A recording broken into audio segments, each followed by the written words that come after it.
AI Audiobooks presents Descent of the Demon God by Han Jung-Welia. Chapters Prologue through 6. Prologue. My name, Chun Yawun, the 24th Lord of the Sky Demon Order. The title could be a bit exaggerated, but in Murim I am called the Demon God. To reach this point, I had to go through an extraordinary process of growth. There's a secret that the members of the Sky Demon Order or the other people of Murim don't know. It was the Nano Machine. With the help of Nano, the 7th generation and strongest Nano Machine, injected into my body by my descendant from the future, I managed to become stronger at an unimaginable pace and created organizations which slowly ruled over the cult and then became the Lord of the Sky Demon Order. I was told that there are multiple time axes in the world. Of course, there's no way I would know about the other time axes apart from the one I lived in. There's a reason why I chose to say this. The descendant from the distant future knows of the Blade God, who possibly has a connection to a large conglomerate called the Blade Six, or, in my time, it was called the Blade God Six Martial Clan, which is rumored to control the future. However, there was a hidden secret to that fact. This Blade God is known to be the strongest immortal, a person who traveled from the future to the past, just like my descendant, and he's the one who changed the past by twisting the actual time axis. My descendant came to the past to correct that warp time. The Blade God, who was unaware of the existence of another time traveler, started to be cautious of my rapid growth and tried to get rid of me, which failed. It was because I was beyond what he could handle and reached the Heavenly Master level, along with Nano by my side. I wanted to chase after my ambition to unify the entire Murim after eliminating the Blade God and create an era of the Sky Demon Order once again. But things never go as planned. An unaffiliated armed group, which called themselves the Time Patrol or TEP, which regulated time travel, noticed the existence of my descendant and then tried to retrieve the nanomachine from my body. Normally, they had the technology to track down the nanomachine. However, the nanomachine in my body is a technology made by the future Sky Demon Order, the Sky Corporation. It's the 7th generation nanomachine, which is made of the strongest metal known as gadolinium. The Time Patrol accidentally noticed it while they were pursuing my descendant Chun Mu Siyong. They tried various means to catch me, and when it became difficult for them, they brought in their special forces who were experienced. I tried to stop them from pursuing any more by annihilating the squad and making it look like my descendant was dead due to the pursuit. And there came the variable in my plan. The Blade God popped up and tried to take over the time jet, the time-traveling aircraft the TP used. He, who realized that my current self couldn't be taken down by him, decided to go to the past. Due to that, I had to board the time jet and stop him. I managed to eliminate the Blade God. But that was where the real problem arose. The only surviving time jet pilot broke the main board of the jet. Chun Yawan ran to the cockpit. "Nano, can you hack this and get me out of here safely? There is damage to the main board, so it may be difficult to adjust with hacking. You have to do something, or we'll both die. Or try hacking. Please place your palm on the cockpit board." "Okay." Chun Yawan hastily placed his right palm on the board. The glove of the nano suit was on his right hand, and a line of light came out of it and penetrated into the broken board. "Turn in the backup system." "Jack!" "Jack!" Along with Nano's voice, Chun Yawan's ears could pick up the ice cracking. It could be dangerous if he didn't hurry. He was waiting with impatient eyes when the LED lights of the time jet, which had flickered continuously, came on. Wong, beep, beep. At the same time, the buttons on the main board of the cockpit also lit up. Some didn't come on, but it seemed like everything was working normally. "Nano? Done?" "It seems that the coordinate setting device has been damaged, so we will have to crash land out of the space and time flow." "What are you saying?" "Means to land in a different space and time than the users.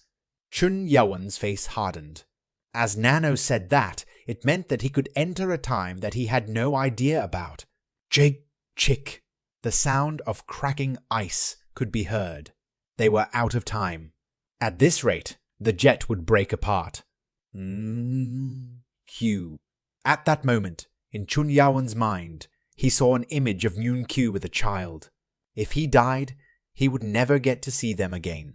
Biting his lip, Chun Yawen, determined, ordered Nano, "Go ahead." Yes, escaping flow of space and time. Goo! As soon as Nano finished speaking, the time jet shook. The space flow was made up of 5 different colored lines that could be seen through the front glass of the cockpit. For a second, the time jet escaped. Rumble. Strong pressure rose, just like it did when the jet entered the flow. Quack. Quack. Chun Yawen grabbed the handle on the cockpit board and held onto it. If he let go of the main board, the connection Nano had with the jet would break. Clank, clank. He tried not to move as much as possible, and the space outside the window made of 5 colors changed. It was then. Jake. They exited the flow, and the ice broke. At the same time, Chun Yawen's body, which was holding the board, was sucked out of the jet with tremendous force. Tang! Oh, uck! Opening Gatelinium nano suit. Cha-cha-cha. The nano suit opened up around Chun Yawen's body. He didn't even realize that the suit had unfolded, but the suit seemed red. And in some parts, it was a mixture of blue. Where am I? In the mesosphere, at an altitude of 6 steek, higher than the stratosphere. The same area that the time jet had to be to enter the space and time flow. Air, he decided to go back to the time jet. However, the time jet, which was becoming small as he was moving down, exploded. Bang! Hey, this! If Chun Yawen was a little late, he would have died in the explosion. He had no choice but go down now. Nano, flight mode. Switching to flight mode. Chun Yawen's body quickly moved towards land. The outer part of the nanosuit, which was dyed red, slowly returned to its original color as he got closer to land. Swoosh! How long was it? Chun Yawen could finally see land. However, it wasn't the land of Jianghu, which was full of greenery. Altitude, 15 km. Altitude, 14.5 km. Altitude, 13 km. As he descended, he saw large buildings. What the hell? There were grasses and mountains around. There were trees, but it was more like a grey world. Buildings which had square roofs and not tiled houses. Chun Yawen's body was getting close to the ground. Eventually, altitude 300 Upon entering that point, Chun Yawen descended onto a huge building.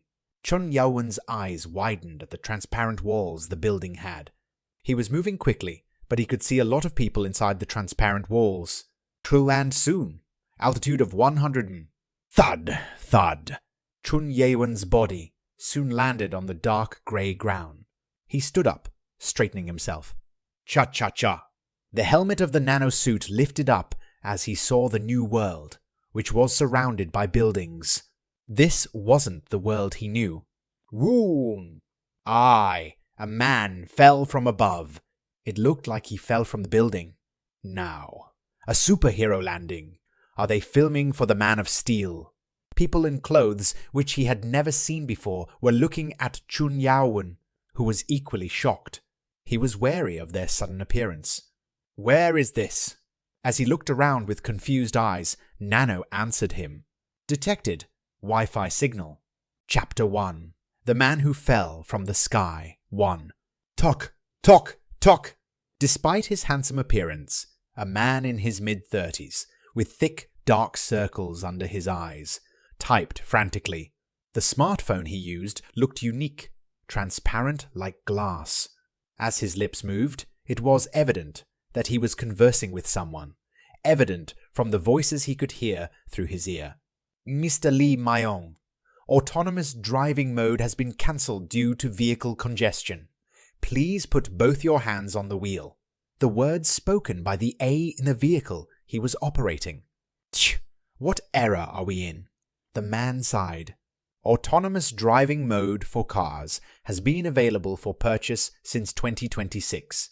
Several manufacturers had eagerly launched their self-driving vehicles, with governmental approval, yet regardless of the car, accidents could not be avoided. Despite installing numerous sensors into the vehicle and developing sophisticated vehicle A, the autonomous driving mode could not respond smoothly to congestion or sudden unexpected situations. As a result of numerous accidents, the government decided to impose restrictions on the autonomous driving mode. Sigh. Lee Myong closed the transparent smartphone on his left wrist, and what was originally supposed to be a phone wrapped itself around his wrist. Sigh. As the smartphone device, flexible and transparent, wrapped around his wrist like a watch, Lee Myong sighed, clutching the steering wheel. He had hoped to reach the Shenyang City Public Security Bureau, the city-level Chinese Nation Police Agency, as early as possible, but the delay at the Academy of Sciences was his own fault. The road was congested with cars, the rush hour making it even worse. I need to hurry. The director is going to nag at me. The director leads the Public Security Bureau. Even with his boss absent, the mere thought frightened him. Step. With force on his right foot, he pressed down on the gas pedal. 5 o'clock in the afternoon. Despite it being February, the sky was already starting to turn yellow due to the frigid atmosphere. And with that, the sun set. Driving through the cluster of buildings and traversing the overpass overhead, which towered over the smaller structures, he caught sight of a massive wall to the west. A grey wall, with repair marks scattered throughout, encircled the sprawling city. This wall, commonly referred to as a gate barrier, stood tall and imposing. Ah, this is incredibly frustrating, Lee Myong muttered, his gaze fixated on the barrier. Each time he laid eyes on the colossal structure, his heart ached with a sense of despair. This immense barrier served as a constant reminder, highlighting the insignificance and helplessness of humanity in the present world. 28 years have already passed, he lamented. 28 years have elapsed since the opening of the first dimensional gate, known as the darkest day in human history. That particular year marked the bleakest period, when 1/5 of the global population was annihilated. Remarkably, humanity could have faced even greater devastation. But thanks to the intervention of unknown powers, the extent of the destruction was limited. Tak. From his pocket, he extracted a pack of menthol cigarettes and positioned one between his lips. He was about to light it when he heard the A's voice caution him. Business vehicles are non-smoking areas. Warnings or penalties may be given at a later date. Fuck! It was irritating to hear that warning every time he lit a cigarette. Since it was a work vehicle from the Public Security Bureau, muting the vehicle's A was not an option. Crackle! He used the lighter to ignite the cigarette, inhaling a large amount of smoke into his lungs before exhaling. Phew! The car filled with smoke in an instant. Wheeing! The car's sunroof spontaneously opened. The smoke inside escaped through the open sunroof. Beep! Beep! Shut up! Lee Myong eased off the gas pedal and slowed down. Even though he was driving at 80 km/h, the wind noise from the sunroof was hurting his ears. And then it happened. Beep, beep, beep, beep. The smartphone on his wrist began to ring, and the car's center screen displayed the face of a woman in her early 60s, with sparse white hair. What? The caller was none other than his mother. It's not time for work yet. Wondering what was going on, he decided to connect the call via Bluetooth. Hello. My son. I'm still at work. You think your mother doesn't know that? Then what's the matter? If it's not important, the call will disconnect once I near the Public Security Bureau. You've been working there for a while. Why can't you just use a messenger? What do you mean? Lee Myong seemed irritated. So was his mother as she replied. I allow you to live your life as you wish, but can't you do just one thing that your mother requests? Take some time to visit Beijing and have a meal with Director Zhang's third daughter. Sorry, but you know how my job works, right? Will you keep avoiding it like this every time? Doesn't matter. I might not even get past the wall with the Gate 26 warning. Warning? Very soon there will be news and alarms in every province. Upon hearing that, Li Myong's mother was at a loss for words. Gate warning. This warning was given to citizens in areas where the gates open, since one could never predict what would occur when a gate is opened. The cycle is short. It's Gate 26. He might get summoned. I'm close to the Public Security Bureau, ending the call. I trust what you're saying about the Bureau, but I hope you don't argue with your mother who set up a meeting with that one using that excuse. Yes. Hoping she would give up, Li Myong answered with a smile. But. Director Zhang worked hard to persuade her. So go to Beijing once the warning is cleared.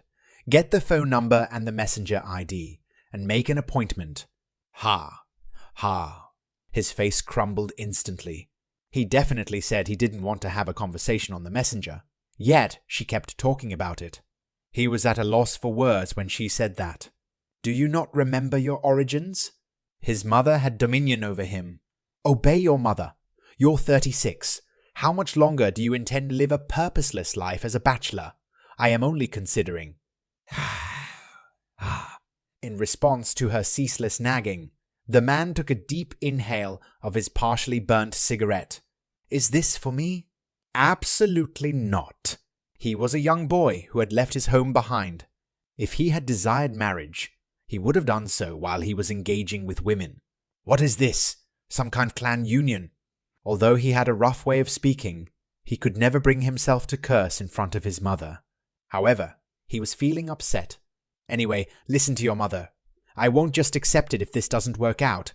If it fails again, it would have been great to buy a plane ticket and travel by air like we used to. I've heard you mention planes countless times already. Airplanes! They had become a symbol of the past. His mother once mentioned that, in her youth, it was possible to travel between places by plane. However, ever since the gates appeared, air travel became impractical. As a result, Li Myong had yet to witness the sight of a plane. According to his mother, he had taken a flight when he was merely 3, but who retains such early memories. You constantly perceive your mother as archaic, just because you have no comprehension of how convenient an airplane can be. Yes. Right. If you can move by the sky, yes. The days when humans ruled the skies are long gone. Li Myong paused, momentarily unsure of what he was witnessing. He couldn't believe his eyes. Something had just fallen from the skyscrapers. What was that? It was too distant for him to make out clearly, but something had indeed fallen from the sky. What are you talk, chick? The phone abruptly went dead, and a public security mark appeared on the center screen, and he recognized the familiar voice of a member from the Information and Communication team at the Public Security Bureau. This is the Information and Communication team from the Public Security Bureau. An unidentified flying object has just crashed in the middle of 2nd Avenue in Tai Execu. A flying object. The road he was currently driving on was 5th Avenue, very nearby.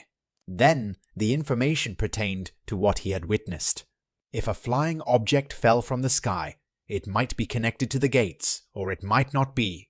Public security police and members near 2nd Avenue should remain armed as they assess the situation. Perhaps he wasn't unlucky after all. Everything was unfolding right in front of him. Darn it! Why hasn't the gate alarm gone off? What's going on here? Grunting, he pushed the red and blue button on the center panel. Suddenly, a siren blared from the left side of the white RV he was driving. Wee, woo, wee, woo. The siren blared, causing him to maneuver the steering wheel to the side. There was one positive outcome of activating the siren officially. Even with the road heavily packed, he would receive clearance to proceed. Li Myong, spoke while engaging the speaker button on the car's central panel. "This is Li Myong, the team leader of the Shenyang City Public Security Bureau, 3rd Division. En route to 2nd Avenue. Copy that." As soon as he heard that, he released his finger from the speaker button and stepped on the gas, heading towards the road where cars began to divide, like the Red Sea. He wasn't too far from 2nd Avenue. And it was clear where this unidentified object had fallen. Whoa! The place where people gathered. There were 3 public security police vehicles that arrived. Tuck! Li Myong got out of the RV and took out his ID while looking at the crowd. All this curiosity. It could be dangerous if this was related to the gate. However, it was strange how so many people gathered. If what fell was a level 5 dangerous object from the gate, everyone who gathered could be in life-threatening danger. Not a single person there could protect the ordinary civilians. Crazy bastards. Get bit for gathering. What the hell are they doing? Irritated, Li Myong shouted at the people. "Public security! Step away! Step away!" Woo! However, despite the shout, nobody stepped back, and everyone was focused on the mysterious object. Nobody could capture a video even though they had their phones handy. Was a video jammer used? In this day and age, web media dominates the world. Due to the prevalence of smartphones, anyone can easily take pictures or record videos. This is why the government and the Public Security Bureau take special precautions by implementing signal interference in certain situations like this. And the phones affected by the jammers would immediately delete the recorded content. Click! His wrist phone also turned off. It was an unattainable goal for the local government of the Union, but achievable for the Chinese government, the People's Republic of China. Because of that, they could prevent the spread of information. Nothing can be done when it's this crowded. It was a challenge to navigate through the crowd, but he would have to wait until the security task force arrived. But I can't just stand here when there's a dangerous object lying around. If this object posed a threat, they would have to evacuate before something happened. Li Myong hurried through the crowd and entered the mostly empty area. They wanted to see for themselves what had caught everyone's attention. Hey! Li, feeling anxious, felt let down. And then they muttered to themselves. What's this? What's with the outfit? A young man with long black hair and a remarkably attractive face, complete with pale skin. He was dressed in a black robe, more akin to a dark cloak one might find in historical dramas. Despite his appearance, the man didn't appear to be startled by the people around him. Are they filming a historical drama? It was amusing how anxious he was, considering that the object might pose a threat to others. There was no unidentified flying object other than the man who appeared to be from a different era. Click. One of the 4 police officers, dressed in indigo uniforms and aiming their guns at the young man, pulled handcuffs from his waist. There were police officers nearby. 2 of them cautiously approached the old-fashioned young man. In response, Li Myong approached the 2 police officers, who had their guns aimed at the young man, and showed his police ID. The officers slightly bowed, keeping their guns trained on the unknown man. They did so because Li Myong held a higher rank. My name is Li Myong, the 3rd team leader of the Shenyang Public Security Bureau's Violent Crime Squad. We received a report about an unidentified object falling here. So why are you pointing your guns at an unarmed citizen? It was beyond his comprehension. True, the man's attire was odd, but it was baffling why they would aim their guns at an innocent bystander. At that, an officer spoke up. Inspector, this is it. It. The unidentified flying object that fell from the sky is this old-fashioned man. What nonsense. It was at that moment. Before he could even scream, something unexpected occurred. Puck! Ouch! One of the officers who was attempting to handcuff the young man in outdated attire stumbled and fell as if he were part of a comedy show's action scene. Thud! Ouch! He appeared to be in severe pain, unable to stand back up. Oh shit! A different officer attempted to handcuff the man's arms, but his wrist was ensnared. Snap! Crunch! Both of his eyes widened at the sound of bones breaking. Quayak! My hand. The officer's right arm, which was trying to secure the young man in cuffs, was unnaturally twisted. The arm wouldn't bend correctly, straighten properly, and the bone stuck out through the elbow. Kalya-ak. Hick. The bone is protruding from his elbow. Even the citizens who were all witnessing the scene screamed nervously at what they saw. What the hell is this? Chuck. Lee Myong, who was berating the officers for pointing their guns at the innocent citizen, drew his gun and aimed it at the young man. Chapter 2. The Man Who Fell from the Sky. 2. A young man with long hair, staring at his surroundings with eyes sharp like a sword. It seemed like he was walking through a different era. He was the 24th Lord of the Sky Demon Order, Chun Yawen, who was called the Demon God in Jianghu. Chun Yawen had a calm personality, but he was quite sensitive. This is future. From the words of Nano, the nanomachine in him, this place was definitely the future. Everything was flustering. The tall buildings built with concrete, and the asphalt roads below his feet. All of that didn't exist in Chun Yawen's time. And why are their clothes like that? Their clothes were much tighter than the ones he was wearing. Few people wore the same kind of clothes, but in different colors. Even the skirts the women were wearing were short enough to expose their thighs. In words, it felt weird. Strange.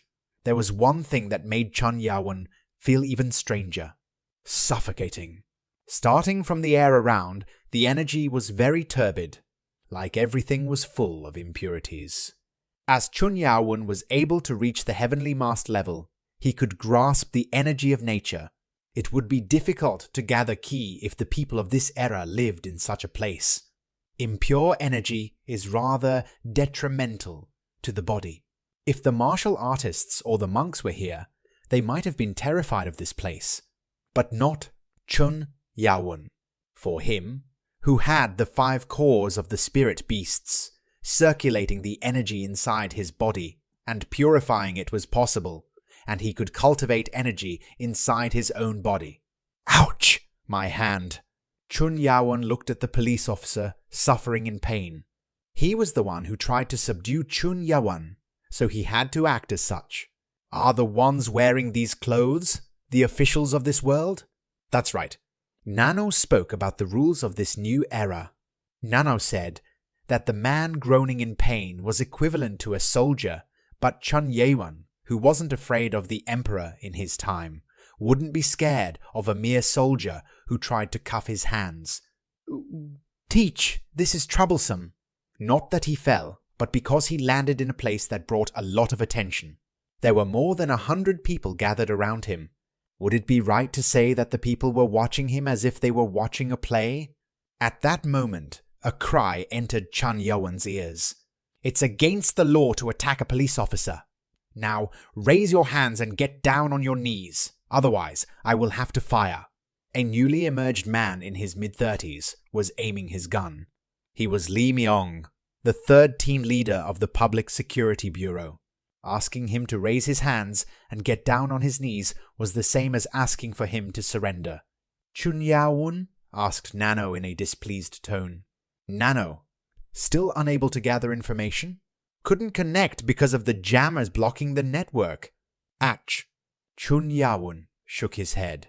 Nano's attempts to access the web were stopped after officers approached him. Chun Yawen knew nothing of this era, but he thought that Nano, a machine from the future, would know something. So, he asked Nano to extract information from the era and transfer it into his brain, but he never expected it to be interrupted along the way. What should I do? He was worried. It wasn't difficult to get out and hide.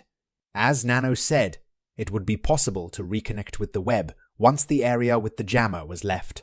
There's that annoying one. There was an existence that Chun Yawen could feel.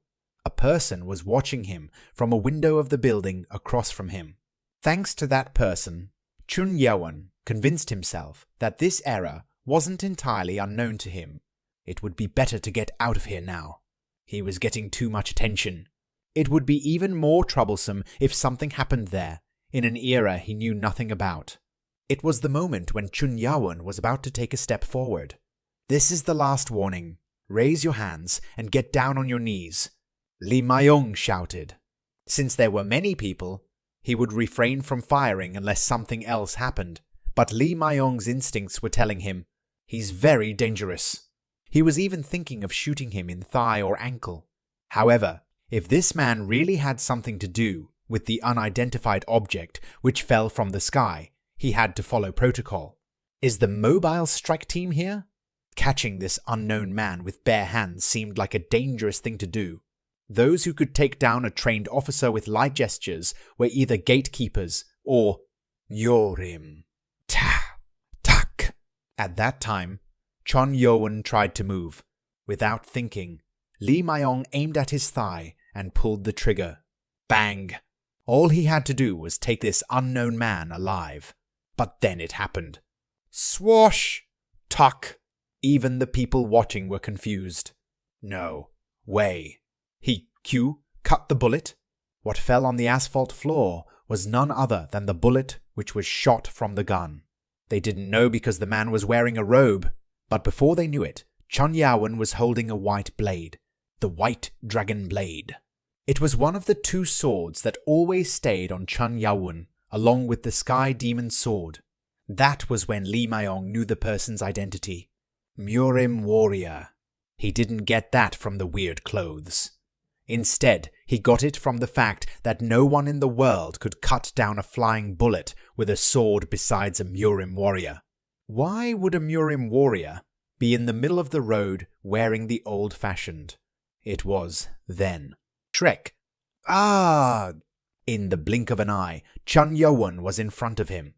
Bewildered, Li Mayong tried to aim his gun, but he was out of time. Grab!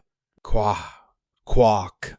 Li Mayong, who was grabbed by the throat, dropped his gun. He couldn't help it. It felt like his neck would break right away if he tried to struggle. The officers on the other side were too startled to aim their guns at Chun Yawen, who spoke. "You will have to pay the price for using those firearms on me." He spoke like an old man, but that didn't matter. Li Mayong tried to shake off Chun Yawen's hand with the jujutsu he learned as a public security cadet. But what power? He couldn't do anything. At this rate, it wouldn't be shocking if he broke the neck with sheer strength. Let the inspector go. The moment the officers were about to open fire to help Li Mayong, slash! Ugh, my G-gun. The guns were split in two. Hayek. Shocked, the officers took a step back. They understood that it wasn't just the guns, but if the man wanted, he could cut the two officers down too. There was nothing else they could do. Do you know about Myorim people? Cough, cough. Chun Yawen was listening carefully. The moment he cut the bullet, this man had called him a Myorim warrior. For some man who didn't know martial arts, to know about Myorim meant that he was either related or knew about it. Chun Yawen eased his grip to let the man speak. Cough, cough. When the grip eased, the man coughed. He asked again, "Do you know about Myorim people?" In response to Chun Yawen's question, Li Mayong asked an unexpected question. Cough, cough. Are you an unregistered Myorim warrior? Chun Yawen frowned. Unregistered? Unless he misunderstood something, registration meant that one had to report and fill out a form. It was surprising that a public official, a police officer of the future, would say such a thing. What is this? Does the government and the Myorim not have a non-aggression pact in this era? Something was off. The word registration seemed to have something to do with this era's inner workings. And it was worth finding out more. However, Chun Yawen, who clenched the neck, noticed a singularity. This guy isn't some normal person, a Dantian. Startle. At the same time, Chun Yawen noticed a red dot shining on the back of his hand, which was holding Li Mayong's neck. This It wasn't just one. Nano's voice told him. The lasers of 30 sniper rifles are being aimed at the user. Before anything could be said, Chun Yawun's eyes caught some movements. Dozens of men in black uniforms, wearing headgears, bulletproof vests, appeared among the civilians and formed a siege. They were the Public Security Bureau's mobile strike team, with the public security mark engraved on the right side of their chests. They came quickly. Li Maiyong, the leader of the third team, was pale, faced when he looked at Chun Yawun and spoke with a smile. Things have turned around. Unregistered Murim warrior. Chapter 3. The Man Who Fell from the Sky 3. Shenyang City Public Security Bureau's second mobile strike team leader, Wei Yang, received news that an unidentified flying object fell from the sky and rushed over to rescue people with a nervous mind. There was no gate warning, and in that situation it was really dangerous if something popped out. How could the defense system on the walls not catch it? Unless it had a stealth function, the medium-altitude surface-to-air missile system, Taiki-36, should have been operated and used to intercept the flying object. But that didn't happen. It was like something else fell from the sky. As they hurriedly boarded the team bus and moved, another piece of news came in. What? A human? That was unexpected. They thought that it was an object from a gate. At least their anxiousness disappeared. But another question arose. That means that a person fell from the sky. Ah, yes. Yes. They didn't know if they had to go ahead with their strike. But a human, that wasn't impossible. A gatekeeper or a Murim warrior? Falling from a high place would be dangerous for anyone. But sometimes, exceptionally talented people would show up, those who transcended the limits of human beings. If it's a gatekeeper, they must apply for permission from the Public Security Bureau in advance to engage in activities. They wouldn't do such things. If so, there was a high probability that this person was a Murim warrior. The weird thing is even the Murim warriors were registered, which made it strange that one of them would appear in the middle of public like that. I need to see it for myself. Among the Murim, some of them shouldn't be allowed to run wild. It wasn't difficult to find where the incident took place. The area with vehicles and a crowd of people. Experienced team leader Wei Yang first sent out the snipers to the surrounding buildings and then pulled out something like a mechanical telescope to inspect the situation from a distance. Wei! Around more than 300 meters away, but he could see. What? That crazy bastard! Who? Is that true? It was thought that it could be a Murim warrior. However, it was the kind of clothes that the people in Murim usually wore in historical dramas. He saw a young man with long hair in old-fashioned attire in an image on the tablet screen, held by So Pyong, who was next to him. Check their identity with facial recognition. Understood. After that, So Pyong tapped the tablet a couple of times. Then, an identity search window popped up, and he dragged the young man's image onto it. As the program ran, the facial recognition proceeded rapidly. Slush! The pictures kept changing on the screen. Soon the results were out. Frowning, So Pyong frowned and showed the tablet to team leader Wei Yang. Unidentified. Unidentified? This wasn't an expected result. They searched through the Chinese government's identity network, but nothing came up. There should have been some kind of minimal information, but nothing could be found. What's this? In that case, there were two assumptions. There was a possibility that the identity wasn't registered or the face was altered by some surgery. If so, it would only be possible to learn his identity after capturing him and getting his fingerprints, using iris recognition, and doing blood tests. And then voices came from his earpiece. Ah, one at Sangmyeong Shopping Center, 6th floor, ready to shoot. Atu at Yeonwoo Building, 17th floor, ready to shoot. R3 at. One after another, the snipers of the mobile strike team sent radio messages saying they were ready. Once the sniper deployment is complete, the strike team would need to set up a siege. Team leader Wei Yang spoke into his earpiece. There are a lot of people, so be careful. Aim your lasers and wait. Roger. Roger. With the hand signal from the team leader, the mobile strike team carefully moved. It was then. This is B4. Team leader. The third team leader of the violent crime squad has been taken hostage. Wei Yang's face distorted at the report. Third team leader, Li Myung. No. What is wrong with that bastard? There was no time to be surprised. If a hostage was taken, they were pressured to prevent the unknown man from doing anything stupid or running away. And it was for this purpose that the snipers were brought in. All snipers aim at the suspect with your lasers. Roger. When the order was issued, the red lasers aimed at the young man with long hair. Meanwhile, the mobile strike team secretly approached and tried to encircle him. They quickly passed through the gaps in the crowd. Team leader Wei Yang shouted in a loud voice, "Don't be shocked. You are being surrounded." Wah! Public Security Mobile Strike Team. When about 40 armed people appeared, the citizens cheered.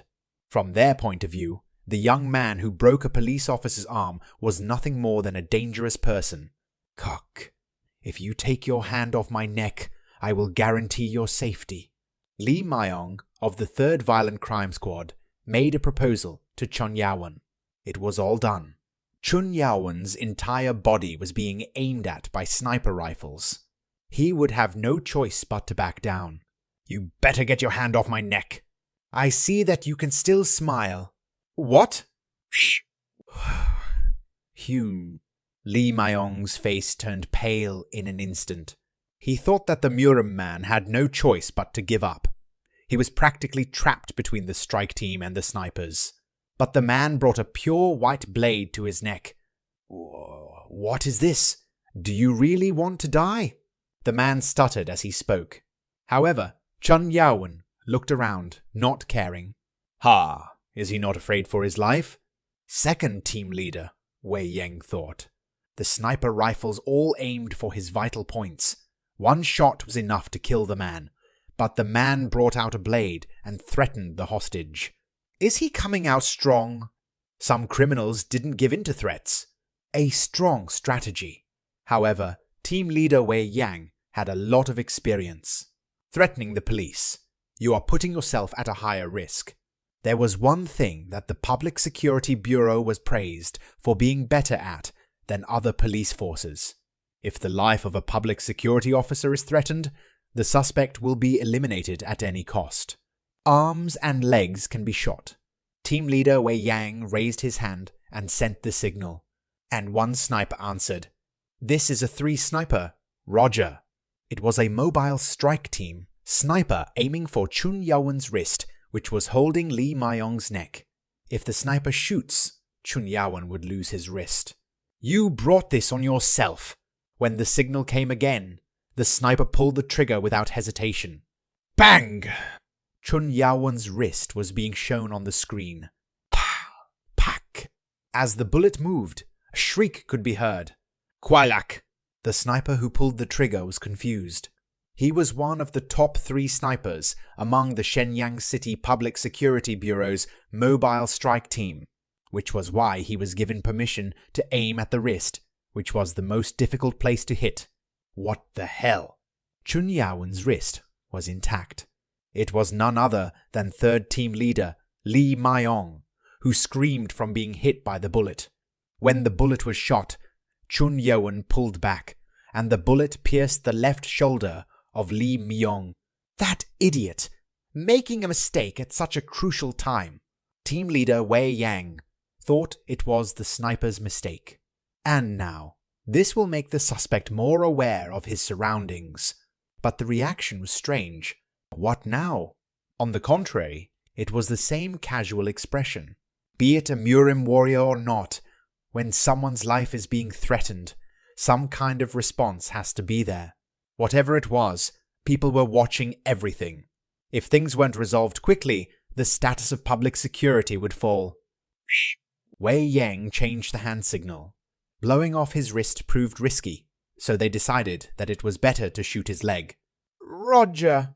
The sniper, who was aiming at the back of the right calf, pulled the trigger. Tang! The calf was wider than the wrist, and the chance of the hostage getting hit was less. It was then. Weak! Pak! Quawao! A scream, but again, it was Li Mayong who screamed.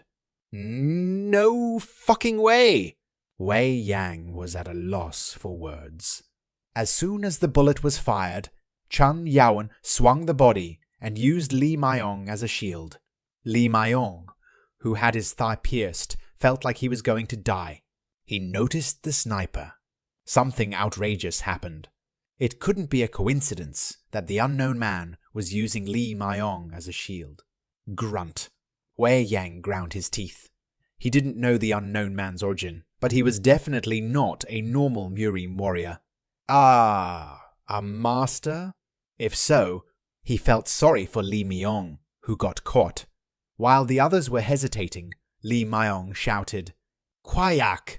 Strike team leader! Don't worry about me and she. Clench! As Chun Yawen clenched tighter, he was unable to speak. However, it was well known to the others that Li Mayong was ready to make sacrifices. It can be dangerous. Sniping was the only answer. It wasn't known how this Murim man was detecting the snipers, but if all the snipers shot at once, he wouldn't be able to use him as a shield. Li Mayong, this is a bummer, but you make the public security proud. With determined eyes, Wei Yang tried to signal the snipers to shoot all at once. It was then. Fat. Wung. Wei Yang's body, which was about to give a hand signal, floated and got dragged. It was upsetting how nothing could be done. The man in the shadows, standing by the window of the opposite building, explained. Hidden void energy. The art of moving things with profound energy. It was only possible to learn it at the supermaster level, and to drag people, that was only possible for those near the superior master level. He's a great master. The man's eyes gleamed with greed. Meanwhile, Wei Yang, who was being dragged, got grabbed by the neck. Quack! Now, Chun Yawen had a second shield. With a cynical voice, Chun Yawen spoke to Wei Yang. You are the leader. He saw how this man gave so many hand signals. When the leader was captured, the other team members went stiff. Quack! Now, send the hand signal for those in the distance to shoot their firearms. At those words, Wei Yang's face turned pale. Now that he was taken hostage, he couldn't command the snipers. Quack! This bastard! When Wei Yang was silent, Chun Yawen's lips formed into a smile, and he asked Li Mayong, who was in his other hand, when did things ever turn? Chapter 4. Unidentified Man 1. The situation could be called instantaneous. At first, the civilians who were watching from a fairly narrow street moved back when the guns were fired. People retreated to a safe distance to watch. He took 2 police officers hostage. Doesn't that make him a major criminal? The public security officers were a symbol of the Chinese government, and Chun Yawen, who was threatening the Public Security Bureau, felt like an evil villain to the citizens. Everyone watched while holding their breaths. What should we do, team leader? Won't the team leader be in danger now? The worried voices of the snipers could be heard through the earpiece. Damn it! Hold fire for now. So Pyong, the second in command for the 2nd Mobile Strike Team, was at a loss for what had to be done. No one ever imagined that their leader would be taken hostage. 30 snipers were all aiming for one man with 40 men around him. Strike team, keep a distance of at least 50 meters. At the command of So Pyong, the strike team on the ground stepped backwards. It was impossible to let themselves get caught like the team leader. This isn't our jurisdiction. We should have called for the 5th strike team. The 5th team was called the Special Mobile Strike Team. They were a special team created to deal with criminals who had abilities, including Murim warriors. They were in a situation where they had to make the request, but at a time like this, the 5th team is busy. What a coincidence. Less than an hour back, they were dispatched for another operation. In the end, this situation had to be solved by the 3rd strike team. What should we do? Are we going to respond according to the manual? Naturally, there was a manual on what to do when an ally is taken hostage. If not favorable, the manual spoke about sacrificing the ally or allies to reduce further damage. Amit. It wasn't an easy decision to make. It took considerable determination to issue an order that would sacrifice their leader, who they had been working with for years. Leader. While he hesitated, Wei Yang, whose neck was in Chun Yaowen's hand, calmed himself. Calm down. I need to be calm. Nothing good would come out of provoking this man, who held his life, and if he couldn't persuade the man, then he would end up with a bullet in him. Quark. Tay. Taking. Us hostage. Do you think you can change the situation? Provoking criminals wasn't a good decision. And this man had a cold look in his eyes. It was safe to say he was not at all confused. If the unknown man was so calm, then it was safe to say that words could get through to him. Even if you catch me, the leader, you won't be able to dodge. It's more frustrating when there's no response. However, weakness couldn't be shown. We aren't hostages in such cases. The manual says to shoot. The truth. The man announced that he was of no value. It was unknown how the Murim man would react, but it would be the final judgment. However, unexpected words came out of Chun Yaowen's mouth. Are you saying this because you trust the 30 men? What? They are aiming at me from afar. Wei Yang's eyes widened. How? How does he know that? For a moment, he was shocked. The strike team on the ground was nearby, so their number could be easily counted. But the snipers. The lasers were pointing from all directions, but there was no way one could know how many snipers there were. Who is this? It was an impossible task, even for a Murim warrior. But not for Chun Yaowen. Chun Yaowen's pupils had white particles shimmering in them. The augmented reality was open. Chun Yaowen, who had the 7th generation nanomachine in his body, could use features from the future. Beep, beep, beep, beep. The location of the snipers was accurately captured by the augmented reality, and the angles of the lasers were also calculated, aimed from a higher place to reduce collateral damage. Of course, even if it wasn't for Nano's analysis, the locations were grasped by the subtle angles of the lasers. Should I get rid of them? Things were easy for Chun Yaowen. People might think that the distance was far, but it was within Chun Yaowen's range. It wasn't difficult for Chun Yaowen to deal with them, but there was one thing holding him back. This has gone on for too long. Too many people were watching. Even Chun Yaowen, who killed numerous people without hesitating, never puts his hands on innocent people who didn't harm him. I'm not sure where I am, but I can't just show them my abilities, especially with so many people watching. Even without using a sword, he would be able to dodge the bullets using internal energy. However, he didn't want everyone to know his capabilities. It was then. Can you hear me?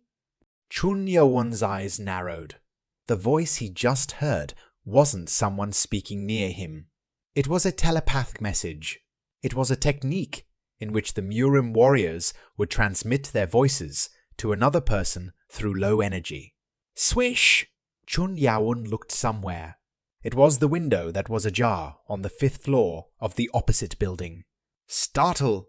The one standing there flinched. There are so many people around. How did he figure out where the message was sent from instantly? Their shock couldn't be hidden. That person was watching the situation because he thought Chun Yaowen was amazing, but this was beyond their imagination. If this was his level, then negotiation might be worth it. Is that you? Chun Yaowen's voice came through their ears. The one in the shadows nodded. You are amazing. You instantly knew where I was. What is your purpose? My name is Zhou Yu, Xiong. Proposal? Chun Yaowen's eyebrows shot up. This one, in the shadows, had been staring at him from the start, so he thought he was up to something, but this was unexpected. I think you are strong enough to get out of this situation. But since you have been exposed to public security and many people saw you, you'll face many difficult situations in the future. He seemed like a good negotiator, especially considering how he managed to understand Chun Yawen's abilities. It has been a long time since you started confronting them. Regardless of the jammers, the media will be coming soon. Media? Chun Yawen didn't know what the media meant. What is that, Nano? Media is an activity that reveals and announces certain facts through newspapers, television, and the internet, or creates public opinions on certain issues. However, Chun Yawen's era didn't have a newspaper, TV, or even the internet. Nano collected the information about the media and transferred it. I will transfer the relevant information about the media to the brain. At it. With a slight throbbing headache, everything relevant about the media was sent. A kind of live news. Chun Yawen, who understood it, frowned. According to Nano, this era was a society with a lot of information exposure. Such an annoying world. This meant hiding information was cumbersome. In Chun Yawen's head, Joyu, Seong's voice was heard. If you allow us, we would like to help. We? We meant that this person wasn't alone. It seemed like it was a group. However, Chun Yawen didn't trust those who approached him without revealing their true intentions. What's your purpose? Chun Yawen asked directly. Of course, I understand your concern. Let me be honest, I am astonished at your martial arts, and as a man of modern Murim, I'd like to scout you in exchange for my help. Scout? Fortunately, Chun Yawen had received the information on English from Nano, so he knew scout meant recruiting people. And if I refuse? Ah, Joyu. Seong frowned at Chun Yawen's strong words.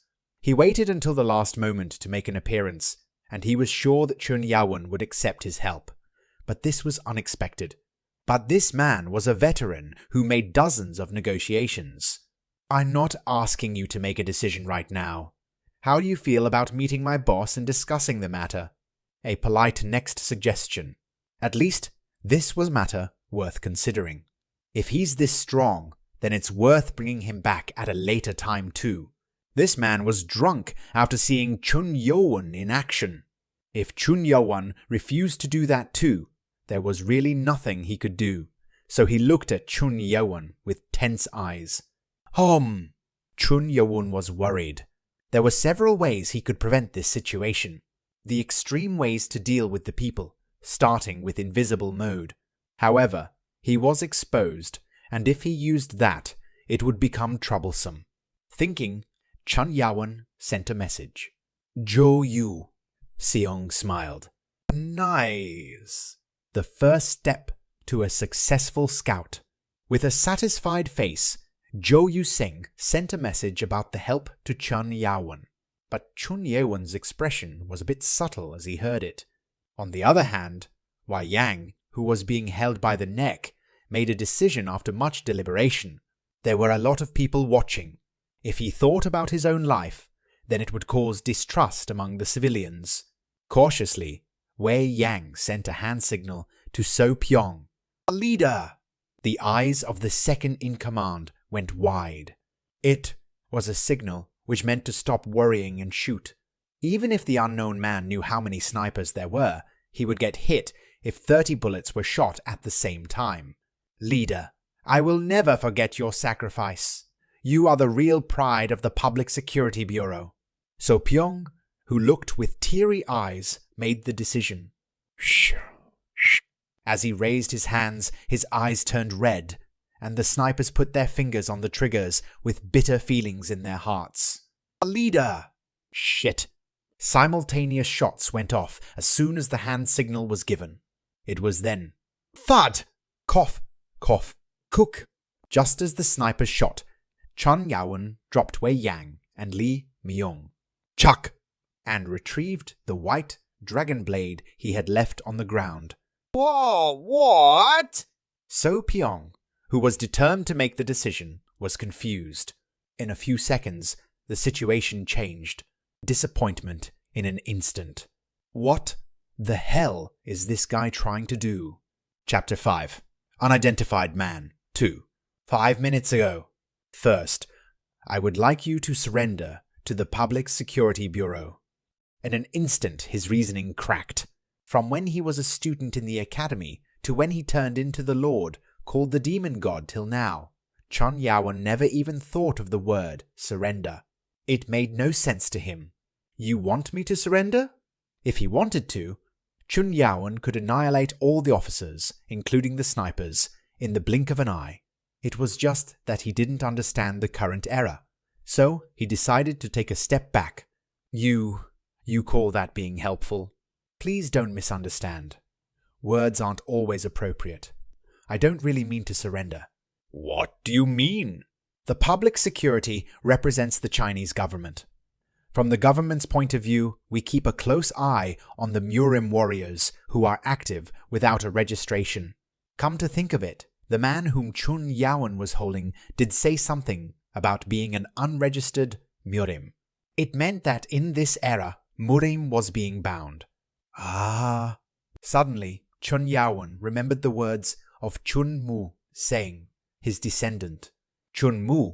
Seong said that the non-aggression pact between Murim and the Empire disappears in the future. The future the descendant came from was hundreds of years later, and Chun Yawen wasn't that aware of the future. I'm stuck. Did Murim regress? As of now, he couldn't figure anything out. So far, he only found 2 traces of the Murim. Of course, Chun Yawen wasn't the kind to make hasty judgments based on that. I'm just saying it seems like you are not registered. Am I right? Since Chun Yawen wasn't a person of this age, there was no way his identity was registered. Chun Yawen expressed his affirmation. Right. In Zhou Yu, Seong's hand was a simple hand telescope. With that, he was able to see So Piyong performing an identity check of the Murim man. Optimal talent. If the identity couldn't be found, of course, that meant he was an unregistered Murim warrior. A person with that kind of stubbornness would have been seen or heard about, but not once did he hear about such a man. Maybe he hid himself. Even in modern times, some people hide their identities by disappearing for a long time, especially in Murim. Zhou Yu, Seong was convinced that Chun Yawen was such a person. Rather than surrender, I want you to think of it as waiting while cooperating with the Public Security Bureau. Right. If you continue to confront each other in a situation with too much attention, it will only worsen, which is why I'm asking you to pretend to cooperate with public security for a while. We need time to prepare. They had to prepare him an identity. It wasn't sure how it would help, but in the current situation, the only option Chun Yawen had was to use force. How long do I have to wait? At Chun Yawen's question, Zhou Yu Seong answered, We will solve it within 24 hours. 24 hours? Chun Yawen was puzzled, for which Nano helped him. You 1 hour, as in 2 here. 24 hours means 12. With those words, the general information on the time unit of the present day was known. Chun Yawen sent a message. Too late. What? Zhou Yu, seeing, couldn't hide his shock. Since it was late evening, it would take him time to prepare the identity. Besides, he had to report to his superiors before he did anything. This is becoming tough. He needed some leeway.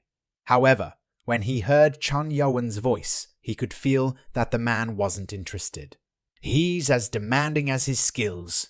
Even so, he had to show that his organization was capable to some degree. In a hurry? He replied. All right. We will fix this in 12 hours. I promise on my honor. In one shot, it was reduced from 24 hours to half the time. It was on the border between what he could and couldn't do. Whether the connection with Chun Yawen would stay or not depends on how quickly the man solved the problem. Fine. Acceptance fell from Chun Yawen's mouth. Zhou Yu Seong, who was worried that Chun Yawen would keep pushing him, sighed. But then Chun Yawen said. That. Promise on your arm, not honor. Yes? If you are a little late, I'll take your arm in return. It was the warning which made him tremble. Zhou Yuxiong, who was surprised for a moment, understood that he had to hurry. Understood. We can do that. Zhou Yu. Xiong barely persuaded Chun Yawen and left the building he was in. It was because he had to get away from the jammers to begin his work. Wei Yang, the third team leader of the mobile strike team, went stiff. Chun Yawen didn't seem like the kind to back down, but now he said that he would respond to the calls of the Public Security Bureau. It was a bit weird, but it felt like the man was human. If the man didn't cooperate, they would have been shot together. But there was a problem. Something's up. At first, he thought Chun Yawen had decided to step back from the push, and no matter how strong the Murim warrior was, Wei Yang believed that anyone would become wary when their life was at stake. However, this wasn't the attitude someone who surrendered was supposed to have. Team leader? The team members looked at him, not knowing what to do. Eventually, Wei Yang had to ask, What do you mean you won't give up your weapon? It's what you heard. Chun Yawen didn't bother giving a reason. Rather, he threatened to cut down anyone who even touched the tip of his blade. Look here, man. What am I supposed to think when you clearly said that you will respond and cooperate with us, but refuse to release your weapon? For a Murim warrior, our weapon is our life. Common sense? Wei Yang was at a loss for words. Those who carry around blades or swords are normally subjected to investigation by the public security, and if they are imprisoned, their weapons will be taken away. I'm going crazy here. And the clothes which can be seen in the old martial arts, historical dramas. Ha ha. It isn't like he's someone from the past who fell into the modern world with some time machine. Shockingly, that was accurate. However, time machines didn't exist in this era. Wei Yang glanced around. War. Civilians who thought the case had been resolved came over and cheered. They were all cheering for the public security. Damn it! And during this time, if they couldn't even retrieve the weapons of the criminal or handcuff him, they would be ridiculed. In other words, people would make fun of the public security. However, they couldn't push their luck with Chun Yawen. Damn it! Only if he wasn't a Muri. Just a while back, this Murim warrior dragged away their team leader. That was when he heard someone's voice. Team leader. It was So Pyong. He was the one who helped Li Mayong, the third team leader, to a hospital by car, as he was hit by 2 bullets. However, there seemed to be something in his hand. Wei Yang recognized it at once. With a smile, So Pyong, who was far away, said, Let's use this, team leader. It was something that was borrowed from the 5th Special Mobile Strike Team, which had yet to return. Before they met Chun Yawen, they were all thinking of returning that object to the 5th team. They never guessed that they would be able to use it. Good. Now, Wei Yang spoke very softly to Chun Yawen. Look, there is something called pride. How would it look if we couldn't escort the man who was harming the public security without following our protocols? I said I would cooperate. I don't remember surrendering to you men. Wei Yang's face almost contorted. It was different. Both words had different meanings. Although his rage was boiling, he knew that it was physically impossible to suppress Chun Yawen, so maintaining his calm, he said, Citizens have eyes, and we are the guard of the Chinese government's law enforcement. Please. I refused. Chun Yawen didn't back down. Sigh. Fine. Then we will give up on retrieving your weapon. Instead, we'll handcuff you until you enter the bus, and we'll release you once you get in. I'm asking you to do this in consideration of the honor the public security has. Wei Yang gave up his pride and pleaded with Chun Yawen. Please. Chun Yawen looked into the eager eyes and held out both his hands. Don't try anything. Of course not. Yes. Yes. Wei Yang felt happy. Not saying anything else, he called for the second in command. As if waiting, So Pyong put the handcuffs on Chun Yaowen's wrists. Clap! Clap! The handcuffs were different from what the other officers had. They were on the thicker side, box-shaped, and there was a machine installed on them. After putting them on, So Pyong pressed a button. Yes. Clench. The handcuffs tightly seal around Chun Yaowen's wrists. In addition, special energy rose from the machine, which was in the middle of the handcuffs. The mechanical device is generating a wave that disperses energy. Chun Yaowen's eyes narrowed at the words of Nano. The wave emitted from the handcuffs had the effect of dispersing the ki and the internal energy he had accumulated in his time. I was right. Chun Yaowen shook his head. He predicted that something was going to happen. He just couldn't put his finger on it. Weird. If there was one thing he was curious about, then it was why Nano, which had the future's technology, didn't know about the identity of the handcuffs. With a smirk, Wei Yang spoke. Thanks for putting on the handcuffs. Let's go on the bus and make sure you have a good time. Clap. Move. Walk to the bus over there. So Pyong pulled out his gun and pointed it at the back of Chun Yaowen's head. Their voices changed as if they were talking to just another criminal. Step. Chun Yaowen silently moved to the place where the bus with iron grills was. With a satisfied face, Wei Yang smiled. This works fine. Hoo-hoo. In preparation for the future, I will have to ask my superiors for more things that the fifth team uses. The handcuffs put on Chun Yaowen were used to arrest Morim warriors.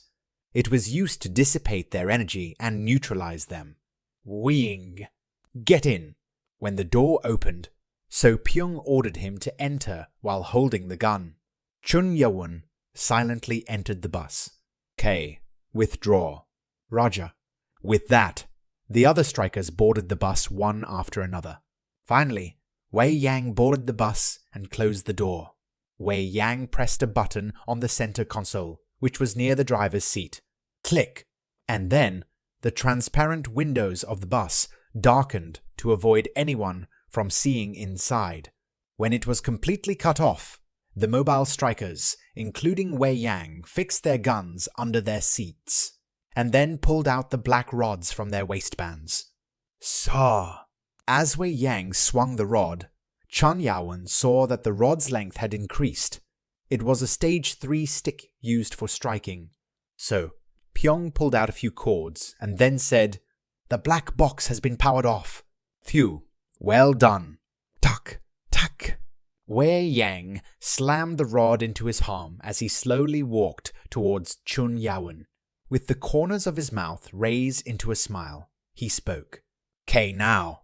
Let's try to discipline the stern attitude you showed before. Murim, man. Haha. When did young people who learned martial arts become this cocky? For a guy like you, this. Crack. What? What? Wei Yang stopped speaking. Something unbelievable just happened. Crack. Fall. The handcuffs, which were supposed to be firmly closed, fell to the ground. Shaking his head, Chun Yaowen said, You believed in that toy? Wei Yang was so shaken that he couldn't speak. How could this happen? Was the device broken? No. The handcuffs were working fine. It was just that Chun Yaowen's level was far beyond what the handcuffs could dissipate. Of course, even if that wasn't the case, his strength alone had surpassed human limits, so he could have broken out of the cuffs. Damn it! Whatever the reason, it broke, and this was the worst. Wei Yang, who believed in the efficacy of the cuffs, tried to get his revenge on Chun Yaowen. Didn't I clearly warn you to not play around? Chun Yaowen stretched out his hand towards the man. Wei Yang, who was 5 steps away, got pulled in. Oh, no who! Wei Yang grabbed onto the bus seat of either side to not get dragged, but he was helplessly dragged away. Tuck! Chun Yaowen grabbed both his wrists. Wei Yang! Scared, yelled out. W, wait up. If you harm public security. You brought this on yourself. Crack! With an eerie sound, Wei Yang's arms broke in a bizarre manner and the shattered bones popped out. Quack! Quack! It was so painful that Wei Yang couldn't stop screaming. Team leader. This. Stop. Right. Chun Yawun had to be stopped, but everyone was so frightened that they couldn't move. They were holding rods in their hands, but they were scared. Ignoring them, Chun Yawun spoke to Wei Yang, who was in pain. This is the fun time you've been waiting for. Chapter 6. Unidentified Man 3. It was the only place which was open 6:30 p.m. in the evening.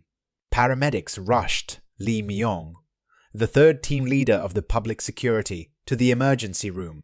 As his bleeding was too severe, the ambulance took urgent measures to stop hemostasis and did a blood transfusion. However, despite being in pain, Li Myong didn't pass out or tremble. Phew. Throughout the ambulance ride, he was confused. Tuck. The on-call surgeon and nurses, who had been contacted by the paramedics, rushed into the room. This is the third time already. Before Li Myong were brought in, 2 officers were brought here. And this man was literally the third patient from the Public Security Bureau. Please move him this way. The surgeon guided the paramedics to an empty bed. At his signal, the paramedics and the nurses lifted the pedestal of the stretcher and moved the man. 1, 2, thud. U.K. They moved as carefully as possible, but the wounds still hurt. Li Myong was close to crying. Damn it! I wanted it to turn into a dream, for me to meet that crazy ass. Still, this was better than dying. The surgeon on duty cut off his shirt and pants with medical scissors. The surgeon praised the paramedic's skills. The surgeon who removed the bandages and gauzes from the wounds said to the nurse, "Prepare antibiotics." "Yes, sir." When the bandages were removed, Li Myong clenched his teeth, trying not to scream. He tried pressing the area. Li Myong lifted his upper body from the bed with wide eyes. "Is it serious?" The mobile striker who followed Li Myong in the ambulance asked with concern. The surgeon answered with a curious expression. "Did you say that he got hit by a sniper rifle? He's a leader of the Public Security Bureau, right? And this is definitely amazing." "Sorry." Li Myong, who laid down, and even the mobile striker were puzzled. Well, taking a closer look, one can see that the bullet pierced cleanly. The shoulder and the thigh. The bullet went through flesh and no bones. The surgeon pressed the thigh to check the damage to the bone.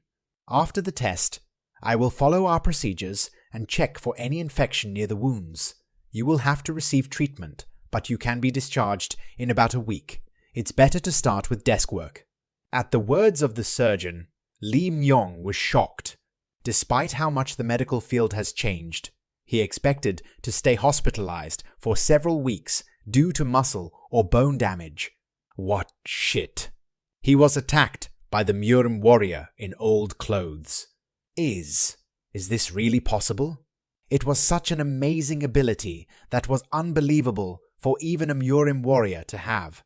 And then the emergency room phone rang. Beep, beep, beep. Yes, this is the nurse, who had been listening to the call with a serious expression, spoke. "Sir, 10 emergency patients from public security are being escorted in." At those words, Li Myong and the other mobile striker turned towards the nurse. The surgeon frowned as he asked, "More? From public security?" Within an hour, patients from public security kept coming in. And this time, the number was 10. This meant that a team was injured. The mobile striker cautiously asked the nurse who answered the call, "Do you know which unit is coming?" "Yes." At the nurse's words, Li Myong was shocked. The news was a shock to these two, who thought that the Murim warrior was successfully caught. What the hell happened? 8:30 in the evening. A black sedan headed towards the Shenyang City Public Security Bureau. A middle-aged, bearded man sat with his legs crossed in the back seat of the car. He was Ho Il-kyung, the deputy director of the Shenyang City Public Security Bureau. He's someone who could be called the second in command. What is he saying? And what is he doing? Working. Is staying with a young woman over your lovely wife at home called working? This guy is the Deputy Director of Public Security, Titch Titch. As a salaried worker, he couldn't voice his true feelings. Rather, he smiled and said, "That's right. Deputy Director, it must be horrible going to work at this time. The driver's job would only stay if he knew his place." But the man had a temper. With a weird smile, Deputy Director Ho-il Kyung responded, "Are you stupid? How could they call in someone who just left work? It's because of those bastards that men like you are able to keep their bloody driver jobs. This dog, how should I match his flow?" In an instant, the driver swore. Finally, they managed to arrive at the office. The bureau had 3 buildings. On the left was the transportation department. In the middle was the public security, made up of powerful teams and various departments. And the building on the right was where the Special Ability Division and Mobile Strike teams were deployed from. Tack! Maybe they were waiting in advance. A man in his early 40s in front of the building came down the stairs. It was Song Wei Kang, the head of the Violent Crimes Division.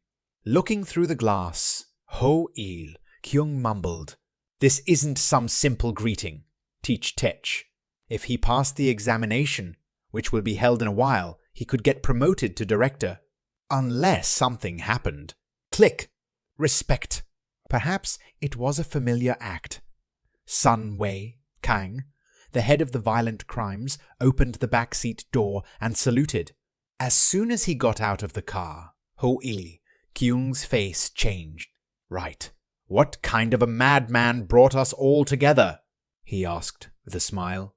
As soon as the door was closed, the driver stuck out his tongue and raised his middle finger. While riding the elevator going down to the 5th basement of the Public Security Bureau, Song Wei Kang gave a rough report. "To that, Ho-il," Kyung asked. What the hell is that? You're saying that he threw 10 people, including the team leader who were in the task force bus? According to the surgeon in charge of the emergency room, the regenerative treatment is possible with surgery to the fractured bones, so it might take 3 weeks. The year 2047 had a breakthrough in treatments.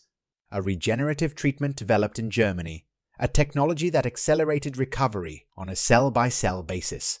And they let go of such a man who was capable of doing that. The man shook his head and spoke. Because he was a Murim warrior, they couldn't even touch him. Even if they wanted to, 2 team leaders and 1 unit got injured. Song Wei Kang had witnessed it. No one could touch him. Maybe the team is made up of idiots. Teach. Call that special task force. The 5th Special Mobile Strike Unit. It's a Murim warrior, so they should deal with it. Deputy Director. That team was put near the wall by the city's northern outskirts because of the drug-dealing site of a Murim organization, which was, as if he only remembered then. Ho-il Kyung rubbed his forehead with his hands. Haha, yes. Was that happening at Forpham? I was on the radio, but they are still arresting the criminals and returning. Then, the Deputy Director smiled. The media had been making a lot of noise about the drugs. Nice. That's a good thing. With a stiff expression, Deputy Director asked, "That?" We couldn't confirm his affiliation because his identity wasn't registered. Deputy Director Ho-il Kyung frowned at the words of Song Wei Kang. Unregistered? During his time as Deputy Director, he never once came across an unregistered Murim warrior. He did hear from time to time that such things happened in other cities, but it never happened under his jurisdiction. He hasn't said anything? Ha! Even dogs and cows are being given the right to remain silent. That man is supposed to have fallen from a fairly high place, but isn't something suspicious? Is it related to them? He wasn't referring to any group which committed crimes like the forces of evil. It was tough to touch their bases, even for the Public Security Bureau. This is getting worse and worse. Anyway, the guy was brought in, but they didn't know anything, not even his name. At first, we ran a fingerprint search and an iris recognition scan, but nothing matched. Finally, we called for a blood test. We called Dr. Cho from the medical side. The interrogation room has been prepared for the test and questioning just before the deputy director arrived. They headed for the interrogation room after talking in front of the elevator on the 5th basement floor. The place where the man was kept was the 4th interrogation room. They entered the room, which was next to the interrogation room. "Salute!" Inside, a short-haired woman and a large man got up and saluted. They were detectives belonging to the 3rd team of the Violent Crimes Division. Quiet. Deputy Director Ho-il. Kyung raised his finger to his mouth and made a gesture for them to stay silent. This was a room connected to the interrogation room. It was an observation room, which no one could see into, as it had specially treated glass. The ones in this room could see the interrogation room, but not the other way around. There was only one table in the interrogation room, and a young man with long hair and a pure white face was seated at it. He was Chun Yao-won. "I'm only going to draw a little blood for identification. No harm is being done." The voice inside the room could be heard through the speaker in the observation room. In the interrogation room, Cho Se-jong, a public security medical team member, held a blood sampling syringe and tried persuading Chun Yao-won. "Is he the one?" "Yes. He really looks like someone out of a historical drama. Did you at least retrieve his weapon?" "We apologize." "Ho-il." Kyung approached the glass and took a look. Startle. "Ah!" Chun Yao-won, who had been sitting still, suddenly looked at him. All that Chun Yao-won could see was the mirror, so how could he look exactly where this man was standing? He asked Song Wei Kang, who was behind him. "He can't see us, right?" It wouldn't be possible even if he tried. The glass was like a mirror inside the interrogation room. "Maybe I was mistaken." Chun Yao-won looked back at Cho Se-jong. Ho-il. Kyung thought that it was a coincidence and looked at him again. "Is the blood not drawn yet?" "We tried to, but he keeps thinking we are trying to harm him," answered the female detective behind him. Suddenly, Chun Yao-won held out his arm and said, "Try taking it, you can." Hearing those words from the speaker, Ho-il Kyung shook his head. "Is that man mental?" Cho Se-jong of the medical unit sighed in the room and picked up the syringe. Then, a rubber tube was wrapped around Chun Yao-won's right wrist. "Relax your arm. It will sting a little." Cho Se-jong tried to insert the needle into Chun Yao-won's vein. However, crack. Ugh. Instead of piercing the flesh, the syringe needle broke. Cho Se-jong, who was pretty experienced, wasn't the kind to make mistakes. Then he asked Chun Yao-won, "You can't flex your arm. Relax." "I didn't do that." "Phew. Understood. Anyway, don't flex. Your veins will hurt." Cho Se-jong checked if Chun Yao-won was clenching his fist or not. After confirming that he wasn't, he once again moved the needle towards the vein. Crack! When the needle broke, Se-jong realized that it wasn't a mistake. The needle broke as if it hit a strong object. Whose flesh is this hard? The needle can go in as long as it stabs the right place, no matter how thick and strong the muscles are. Se-jong, who realized that, tried to replace the needle. Clench! Huck! What's this? Chun Yao-won grabbed man's arm. "Ugh! Let me go!" With pain and fear that his wrist would break, Se-jong screamed. That was the signal for the detectives in the observation room to come and help. Damn it! The two detectives in the other room panicked and tried to run. However, looking through the glass, as if he could see who was all there, Chun Yao-won spoke. "Try doing something useless, and I break this man's wrist." The faces of the detectives in the observation room went stiff. They felt like Chun Yao-won was looking at them, but discarded it as some coincidence. "Tack!" Chun Yao-won got up from his seat. "Ouch! My hand!" Se-jong complained as he was in pain, but it was ignored by Chun Yao-won, who moved closer to the glass, while dragging the man. Ah! The place he went was where the deputy director was standing. He was looking more precisely than before, making the deputy director turn as stiff as a stone. Chun Yowun said, "You seem to be in a higher position than the others." Gasp. Ho Ail Kyung, who was frightened by the voice he heard through the speakers, unknowingly took a step back.